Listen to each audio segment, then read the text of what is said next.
Hello friends, এই হলো মিষ্টিদের সুন্দর বাড়ি আর এটা হলো মিষ্টির মায়ের রান্নাঘর।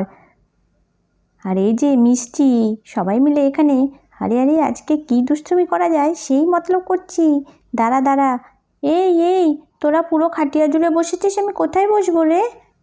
গুড্ডিমা, ও গুড্ডিমা, আসো স্নান করবে, অনেকটা বেলা হয়ে গেল। চলো সোনা, তুমি ছোট না, বড়দের সঙ্গে অত দেরি করে স্নান করলে হবে? চলো তোমাকে স্নানটা করে দিই। মাথার টুপিটা খোলো সোনা।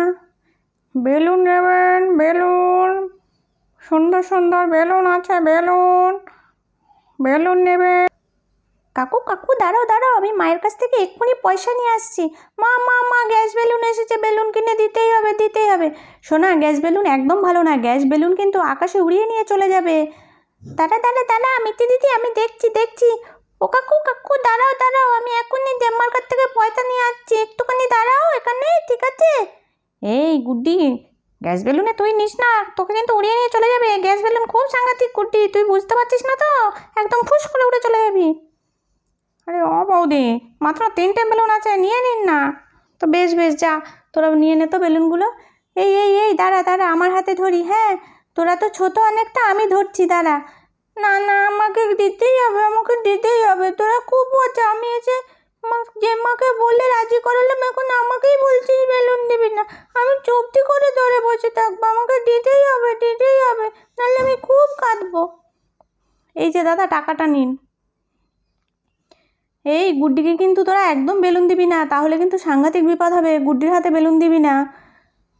এই মা তো এখন নেই, গুড্ডিকে বেলুনটা দিয়ে চুপটি করে এখানে একটু বসিয়ে রাখি। হ্যাঁ, ঠিক আছে, তাই কর একটু। গুড্ডি, তুমি বেলুনটা নিয়ে চুপ করে বসে থাকবে কিন্তু। আরে মিষ্টি দিদি, বসে আছি, কিন্তু বেলুনটা তো খুব টানছে আমাকে, কিছুতেই বসে থাকতে পারছি না, খুব ভারী মনে হচ্ছে, নাকি বুঝতে পারছি না। কি জানি, এই আমি নেবো না এই বেলুনটা, তোরা নিয়ে নে আমার হাত থেকে, বেলুনটা খুলে দে।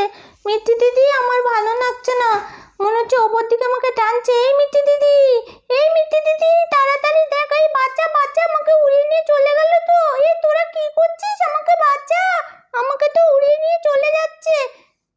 এই সর্বনাশ হলো। এই পুটলু, কিছু একটা কর শিগগিরই, তুই লাফ মার লাফ মার। আরে এত উঁচুতে আমি লাফ মারে কি করবো, আমি কি পারতে পারবো নাকি ওকে? আরে বাঁচাও, আমাকে গ্যাস বেলুন উড়িয়ে নিয়ে চলে গেল, এখন কি হবে আমার, আমি তো পড়ে মরে যাবো। আরে এ তো সাংঘাতিক কাণ্ড ঘটলো, মা তো ভীষণ বকবে। কি করা যায় বলতো এখন তাড়াতাড়ি?